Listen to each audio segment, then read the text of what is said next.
예배로 또 하나님께 영광 돌리게 하시고 또 하나님의 말씀을 듣게 하시니 감사합니다. 이제 우리가 깨어서 하나님의 말씀에 집중하게 하시고 전하는 자의 입술을 또한 주관하여 주시사 전하는 자를 통하여서 온전히 하나님의 어떤 계획과 하나님의 뜻하심이 온전히 드러날 수 있도록 인도하여 주시옵소서.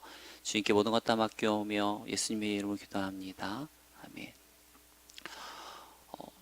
철로역정 혹시 많이들 보셨습니까? 예전에 이제 책으로나 혹시 나 철로역정 한번 보았습니다 하는 분 한번 손들어 보시겠습니까? 네. 예, 보통 이제 책으로 많이 보셨을 건데요. 이제 최근에 철로역정 영화로도 나왔습니다. 애니메이션으로 이제 나오게 되면서 얼마 전에 이제 기회가 되어서요.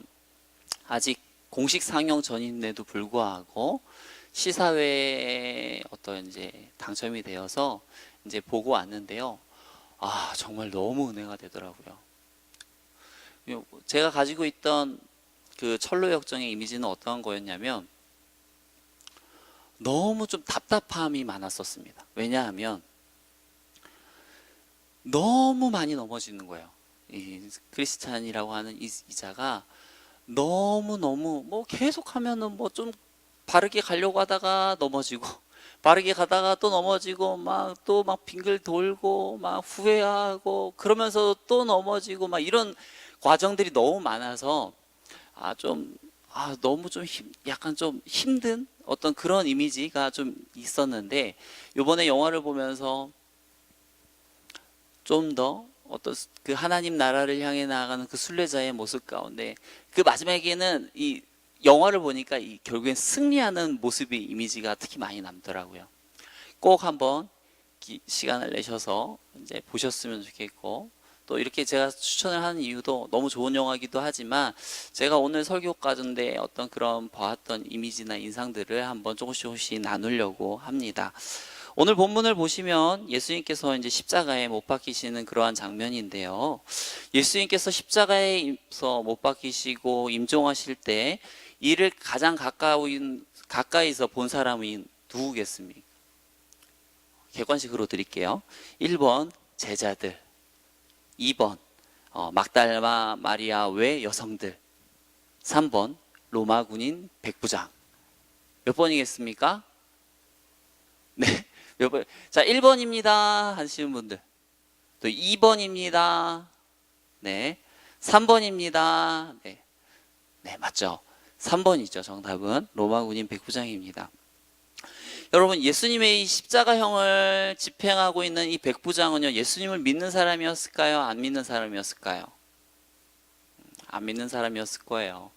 아무래도 이 백부장은 예수님에게 그다지 호의적인 사람은 아니었을 거라고 생각을 합니다. 왜냐하면 그 당시 이 십자가형이라고 하는 것 자체가 별로 그렇게 좋은 이미지가 아니거든요. 십자가형을 당한다라는 것 자체가. 거기다가 이제 유대인의 왕 뭐 이런 거 보니까 무슨 뭐 어떤 정치적인 이런 것들과 관련되다가 잡혀온 사람인가 보구나.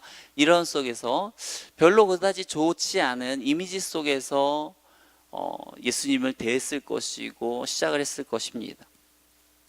그런데 이렇게 예수님을 믿지도 않고 심리적으로 지지도 하지 않는 이 로마 군인 백부장이 예수님께서 돌아가시니까 뭐라고 고백하죠? 이 사람은 진실로 하나님의 아들이었다 라고 고백합니다. 그리고 이 사람의 고백은요, 이 고백으로 끝나는 것이 아니라 우리가 그 이후의 모습은 우리가 성경으로는 알 수가 없지만 전승에 따르면요, 이 백부장은요, 그 이때부터 이제 신앙생활을 하면서 복음을 전하다가 갑바도기아에서 순교했다라고 전해지고 있습니다. 여러분, 무엇이 이 예수님에게 전혀 관심도 없던 이 사람을요 이렇게 바꾸어 놓았을까요? 도대체 어떤 그 예수님의 그 십자가의 사건 속에 그 시간 속에는 도대체 어떠한 일들이 있었기 때문에 이 사람이 이렇게 변했을지 우리가 같이 한번 살펴보았으면 좋겠습니다. 여러분, 인간은요 본질상 누구의 자녀이죠? 진노의 자녀입니다. 그러다 보니까 우리가 아무리 우리 안에 있는 이 더러움을 감추려고 해도 이것이 어쩔 수 없이 감춰지지 못하고 결국은 내보여질 때가 있어요. 도대체 그게 언제인가? 언제 이렇게 감추지 못하고 나오는가? 이거 살펴보게 되면 대부분이 어떤 궁지에 몰려서 도망갈 길이 없거나 또한 도저히 참을 여력과 힘이 없을 때 어떤 그런 것들이 나타나게 되어집니다. 제가 군대에 가서요, 화생방 훈련을 받았는데요.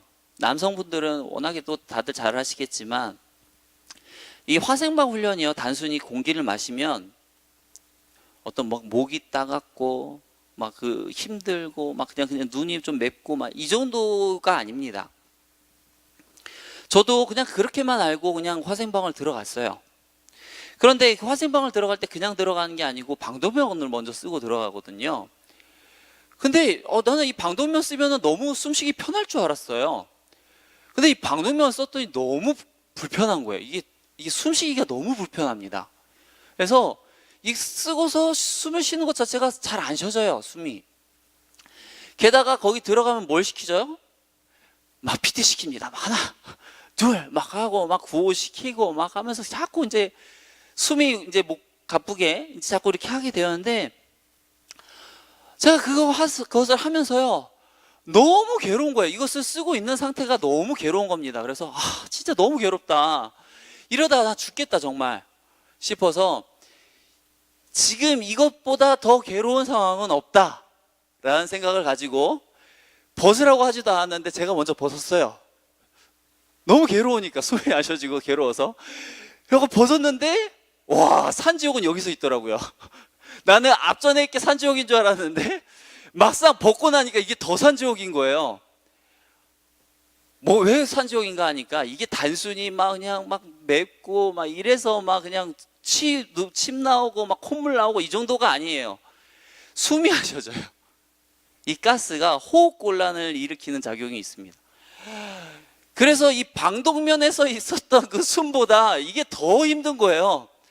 그래서 제가 이게 정신을 못 차리겠더라고요. 이게 너무 계속 당황스러움의 연속이잖아요. 저는 이걸 전혀 그냥 맵고 짠 거 정도만 생각하고 들어갔는데 방독면조차도 너무 괴로웠고 이것을 벗으면 괜찮을 줄 알았는데 벗었더니 더 죽을 것 같은 그런 상황 속에서 도저히 참을 수가 없는 거예요. 견딜 수가 없어서 제가 나가려고 했습니다. 무조건. 나가려고 하니까 어떻게 하겠어요? 교관이 못 나가게 하겠죠. 막 못 나가면 안 된다고 하니까 제가 그때는 이제 정신을 잃었어요. 이성을 잃었습니다. 그래갖고 나갈게요. 나갈 거예요. 나 죽을 것 같아요. 막 이러면서 막 이제 손을 뿌리치고 나가려고 막 이제 막 하고 있는 그러한 상황을 막 이제 되다 보니까 사실 제 동기들은 저 때문에 너무 편했죠. 왜냐면 저 때문에 금방 끝났거든요. 저만 내보낼 수가 없으니까 저 때문에 이제 금방 이제 빨리 이제 상황 정리해서 내보내게 되었는데요. 여러분, 십자가형의 직접적인 사인이 뭔지 아십니까? 출혈이 아니에요. 통증이 아닙니다. 바로 호흡곤란이에요. 뭔 말인가 하니까 이 십자가형이라고 하는 것 자체가요, 이 횡격막에 있는 활동을 원활하게 활동을 하지 못하게 하는 그런 작용이 있습니다. 특히나 이 십자가형을 당하고 있는 사람이 숨을 쉬려고 하면 어떻게 숨을 쉬어야 되는가 하니까 이 발에다가는 뭘 꼽아놨죠? 못을 꼽아놨잖아요. 그러면 이제 못으로 이렇게 딱 이제 받쳐놓고 있는데 그 받쳐 있는 그 못을 지탱해서 일어서야 돼요. 그리고 숨을 쉬려고 하면 또 이 못을 지탱해서 또 일어서서 숨을 쉬고 하는데 이러한 작용들로 인해서 숨이 원활하지가 못한 거예요. 그러면서 조금씩 지식사가 되어지는 그러한 처형이 바로 십자가형입니다. 제가 고통을 겪었던 화생방은 아무것도 아니죠. 이미 벌써 이거 올라오는 데에도 벌써 못을 지탱하고 일어서야 되니까 얼마나 극심한 고통이겠으며 거기다가 자꾸 숨은 조금씩 몰아 들어가고 본인은 더 숨을 쉬려고 크게 쉬려고 하지만 숨은 제대로 안 쉬어지면서 답답해져 오는 그것들을 계속 하다가 결국엔 숨이 모자라서 죽어지는 형이 바로 이 십자가형인데요.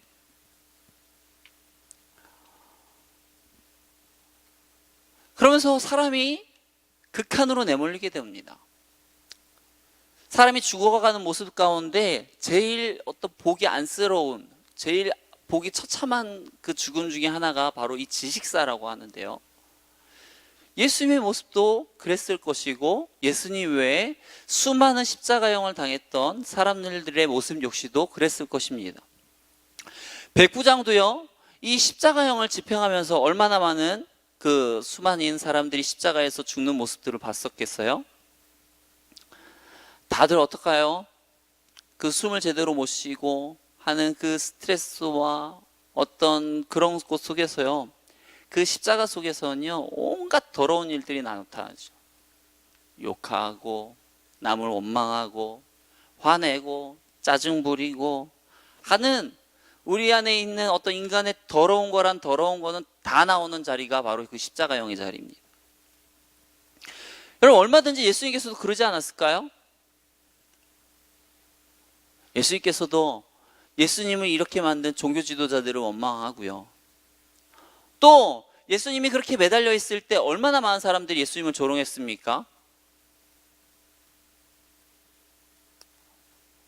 그 조롱에 일일이 답변하면서 분통해하면서 화내면서 얼마든지 얘기할 수 있지 않았겠습니까? 또한 제자들을 떠올리면서 이렇게 스승이 죽어가는데 자리에 있지도 않고 도망가 버리는 그러한 제자들의 모습을 보면서도 얼마나 어떤 그 원망과 어떤 욕이나 이런 것들이 막 험한 말들이 얼마든지 나올 수가 있었겠죠.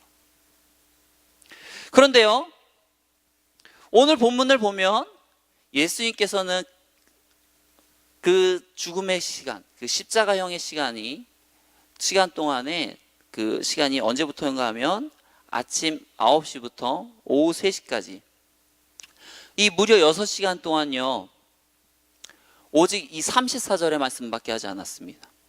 엘리 엘리 라마 사박다니, 나의 하나님 어찌하여 나를 버리시나이까.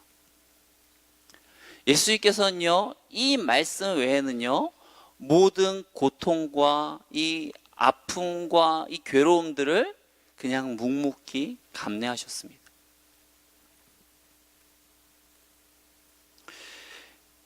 여러분, 예수님께서 왜 이렇게 이 고통을요 말없이 감당했을까요? 왜 예수님께는 할 말이 없어서 이렇게 고통을 그냥 속으로 삭히면서 있었겠습니까? 그게 아니죠. 예수님의 하나님의 아들이니까 이렇게 묵묵히 이 고난을 감당하고 있는 겁니다. 왜 그런가 하니까 예수님이 이 고통을 당하는 게 누구의 뜻이에요? 하나님의 뜻이죠. 그렇기 때문에 예수님께서는요, 이것을 이렇게 묵묵히 감당하는 겁니다.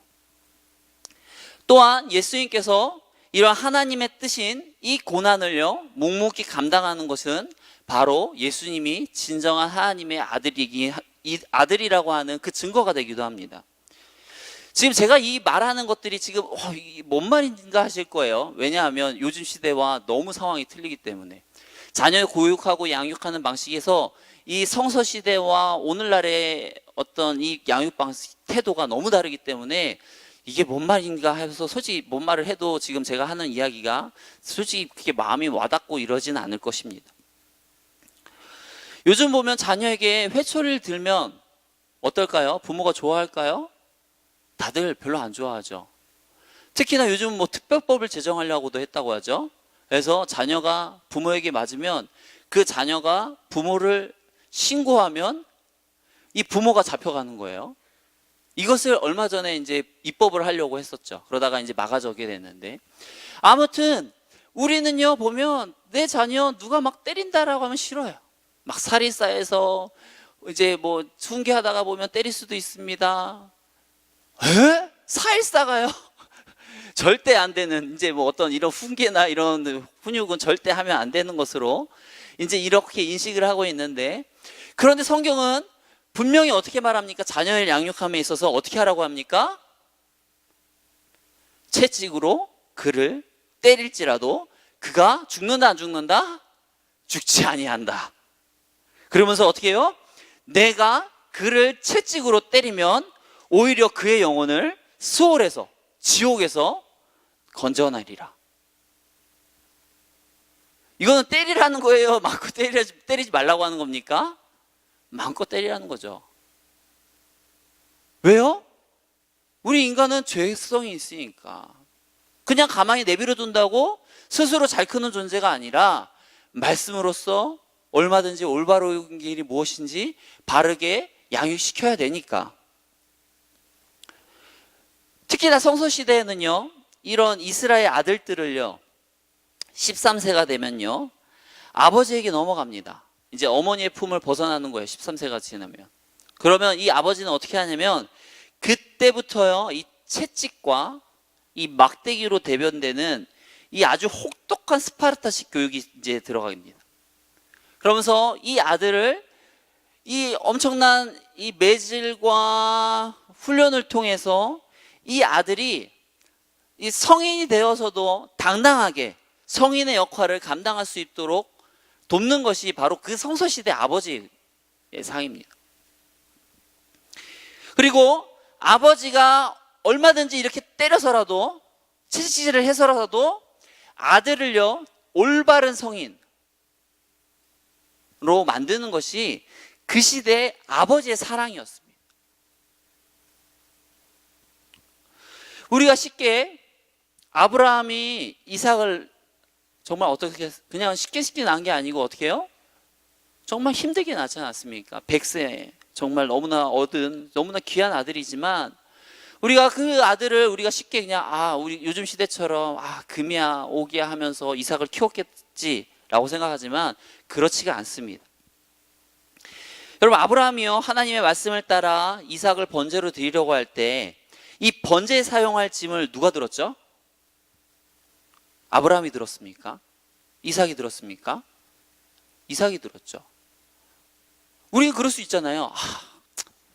이 자식 이제 곧 죽게 될 텐데 마지막 가는 길이라도 내가 편하게 해줘야지 하고 이제 100세 넘은 그 노인이 이제 그 나무집 이어지고 이제 산을 끼끼 올라가는 게 아마 한국 부모일 거예요.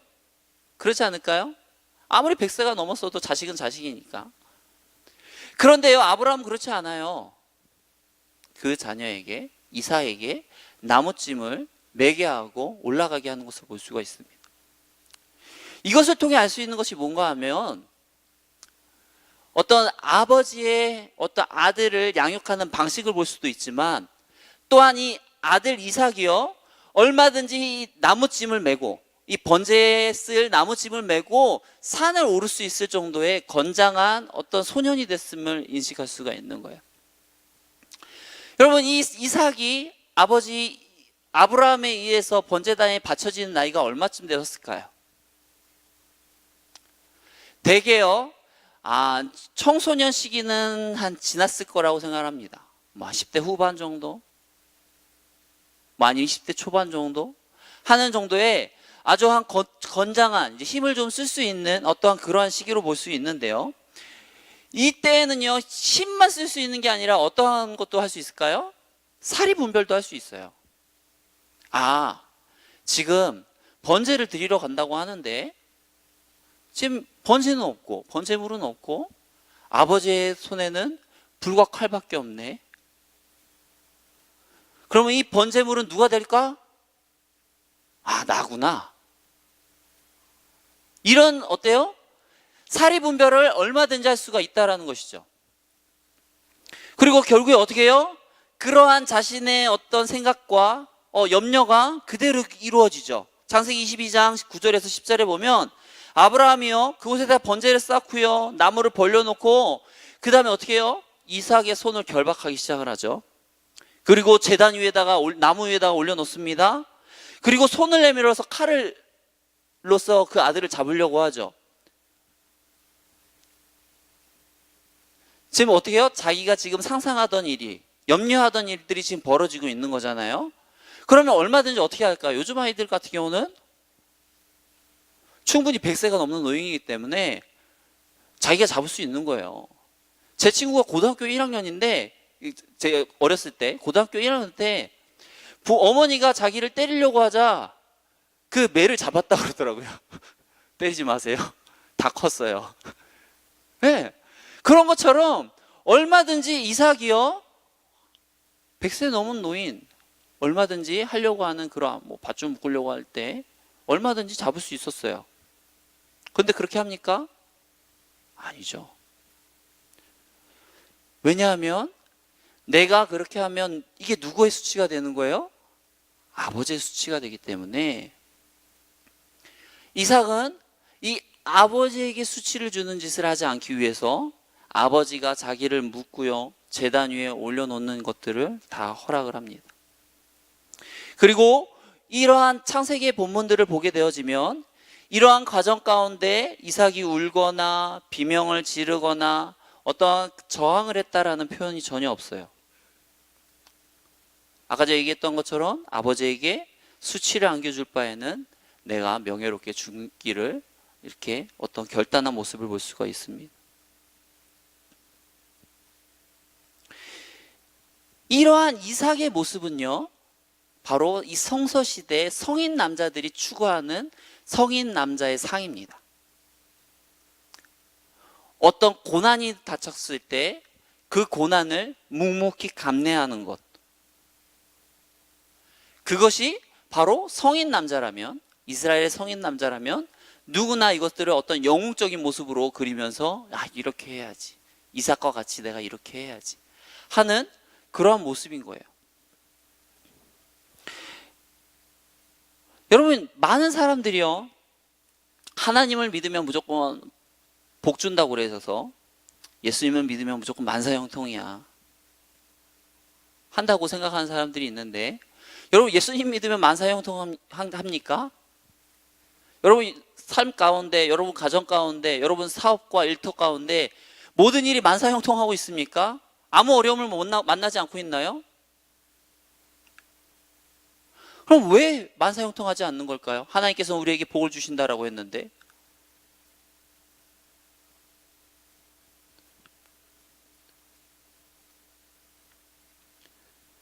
철로역정 가운데 보면 그 하나님 나라를 가는 그 순례의 길을, 하나님 나라를 길을 바라보고 그 이제 길들을 나아가죠. 길들을 나아가는 과정 가운데에는 무슨 길이 있는가 하면 고난의 길이 있습니다. 이 고난의 길에 보면 이 크리스찬이라고 하는 사람 외에 형식주의자와 위선자가 같이 따라 나서게 되어지는데, 거기에는 두 가지 길이 나타납니다. 어떤 길이겠어요? 좁은 길과 넓은 길, 쉬운 길이 나타나죠. 좁고 어렵고 힘든 길이 있고, 넓고 쉽고 편한 길이 있죠. 이 크리스찬은 이 좁고 힘든 길을 선택해서 가는데, 이 형식주의자와 위선자는 어떤 길을 택하겠어요? 넓고 쉬운 길을 택하며 나아가는 거예요.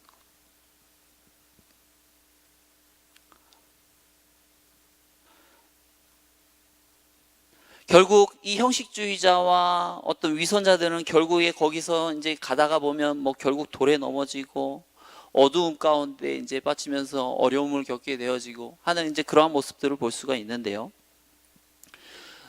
우리가 기억할 것은 무엇인가 하면, 우리가 걸어가는 이 순례의 길, 하나님 나라를 향해 나아가는 길 가운데에는 반드시 무슨 길이 있다? 고난의 길이 있다라는 거예요. 그리고 이 고난의 길을 통과하는 자만이 어디에 도달할 수 있어요? 하나님 나라에 도달할 수가 있는 거예요.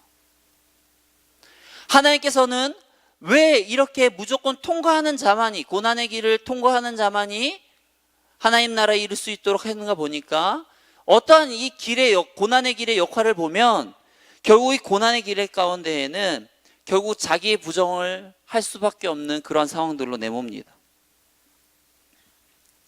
내가 영적인 육신을 위해서는, 영적인 유익을 위해서 얼마든지 육신의 어떤 희생, 어떤 육신의 안락함, 어떤 편안함, 이런 것들은 내려놓아야 되는 것들을 깨닫게 하는 기능이 바로 이러한 고난의 길을 통해서 얻게 되어지는 거예요. 그런데 그 고난의 길을 가다가 보면, 좁지만 힘들고 어려운 그 고난의 길을 가다 보면 중간의 길에는 반드시 중간 거처가 있어요. 쉼터가 있는데, 그 쉼터를 마련하는 것은 무엇인가 하면, 우리가 고난의 길을 걸어가지만 하나님께서 그 속에서도 중간에 쉴 수 있도록, 잠시 숨이라도 고르고 갈 수 있도록 배려하시는 우리가 하나님의 모습을 볼 수가 있습니다. 여러분 기억하십시오. 고난이 있어야지만, 그리고 그 고난을 이겨내야지만 하늘나라에 도달할 수가 있는 것입니다. 또한 고난은요, 하나님의 자녀이기 때문에 받는 겁니다. 히브리서 12장 4절과 13절에 보면 이제 하나님께서 이 고난의 유익에 대해서, 고난의 의미에 대해서 이야기하시는데요. 우리가 같이 한번, 조금 길지만 우리 한 목소리 좀 이렇게 좀 내용을 음미하면서, 읽는데 주점하지 마시고 내용을 음미하면서 좀 읽어보시면서 같이 갔으면 좋겠습니다. 우리 4절부터 13절까지 같이 한 목소리 읽어보겠습니다. 너희가 죄와 싸우되 아직 피 흘리기까지는 대항하지 아니하고, 또 아들들에게 권하는 것 같이 너희에게 권면하는 말씀도 있었도다. 일렀을 때 내 아들아, 주의 징계하심을 경히 여기지 말며 그에게 꾸지람을 받을 때에 낙심하지 말라. 주께서 사랑하시는 자를 징계하시고 그가 받아들이시는 아들마다 채찍질 하심이라 하였으니, 너희가 참음은 징계를 받기 위함이라. 하나님이 아들과 같이 너희를 대우하시나니 어찌 아버지가 징계하지 않는 아들이 있으리요. 징계는 다 받는 것이거늘 너희에게 없으면 사생자요 친아들이 아니니라.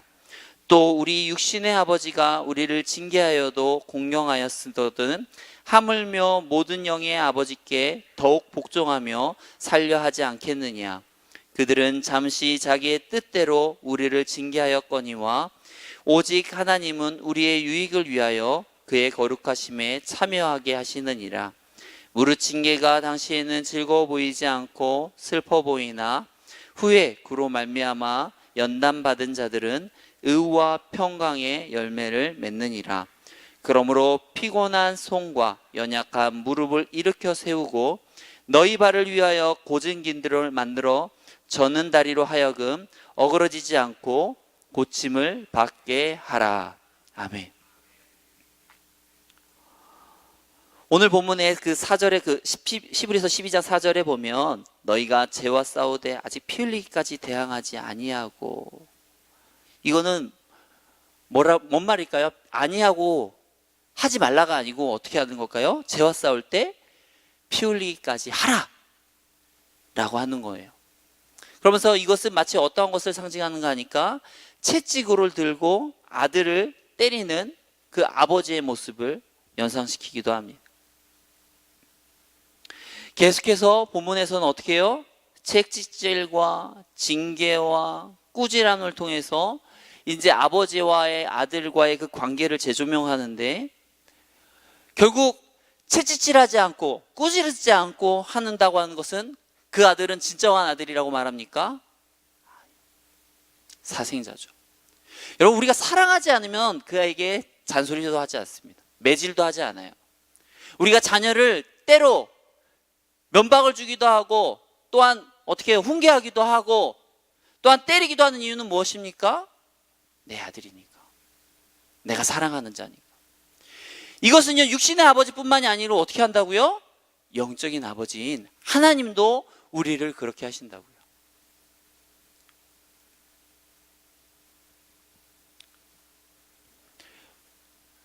이러한 모습을 오늘날 고상한 교육자들은요, 이거는 아니야, 진정한 아버지의 모습이 아니야, 때리지 않고도 얼마든지 할 수 있어. 하지만 히브리서 기자가 쓴 내용에 의하면 어때요? 이러한 고난과 채찍질과 하나님의 징계는요, 하나님의 길을 걷고 있는 예수님을 그리스도로 고백한 모든 성도들에게는 예외 없이 해당된다라는 것입니다. 여러분, 고난은요, 결코 하나님이 우리를 버린 표시가 아닙니다. 하나님의 길로 올바르게 인도하시기 위한 하나님의 수단이요 방편인 것입니다. 예수님께서는요, 자신이 하나님의 아들임을 어떻게 보이신 거예요? 십자가에서 그 고난을 묵묵히 감당하심으로, 그것을 통해서 자신이 하나님의 아들이신 것을 드러낸 겁니다. 우리가 흔히 이 백부장이 예수님을 하나님의 아들로 믿게 된 이유를 이제 초자연적인 현상으로만 주로 이제 많이 이야기합니다. 온 땅에 어둠이 임하여서 어떤 그 햇볕 쨍쨍한 것을 막아주고, 어떤 성소의 휘장이 갈라지고, 바위가 터지고, 죽은 자가 부활하고, 이러한 면들로 초자연적인 현상을 통해서만 이 백부장이 어떤 예수님을 하나님의 아들로 인식했다라고만 받아들이지만, 그렇지만 이 성서시대적 학적으로 보면 사실 그러한 것도 있지만 어떤 거가 있어요? 이 예수님께서 고난을 묵묵히 감당하는 모습을 통해서 이 백부장은요, 예수님을 하나님의 아들이라고 고백한 거예요. 그리고 진실로, 이 사람은 진실로 하나님의 아들이었다. 진실로. 확정적일 때 하는 말이죠. 확신을 가지고 하는 말이죠. 그리고 그 확신을 따라서 어떻게 나아갑니까? 결국에 순교하는 길까지 나아가지 않습니다. 제가 천로역정을 보면서 마지막으로 인상 깊었던 이야기를 하나 하고 예배를 말씀을 마치려고 하는데요. 한 가지 뭐였냐면, 천로역정의 그 영화 가운데 나아가는 길 가운데 어떠한 길이 있었냐면 놀이동산이 있었습니다. 그리고 거기 놀이동산 안에는 온갖 오락과 게임과 어떤 카지노와 어떤 수많은 인간의 즐거움을 주는 수많은 요소들이 가득 차 있었어요. 그리고 많은 순례자들이 그 놀이공원에 도착하자 어떻게 되냐면 나아가지 못하고 거기에 안주해서 끊임없이 돌아가는 그 화려한 불빛과 즐거움과 쾌락에 머물러서 나아가지 못하는 모습들을 보았습니다. 저와 여러분은 어떻습니까? 그 쾌락을 따라가고 있습니까? 아니면 하나님께서 우리에게 인도하시는 그 길을 위해서 그 인간적인 육적인 쾌락조차도 저버리고 하나님의 길로 나아가고 계시고 있습니까? 주님은 우리를요, 쾌락의 길로만 이끌지 않고 있습니다.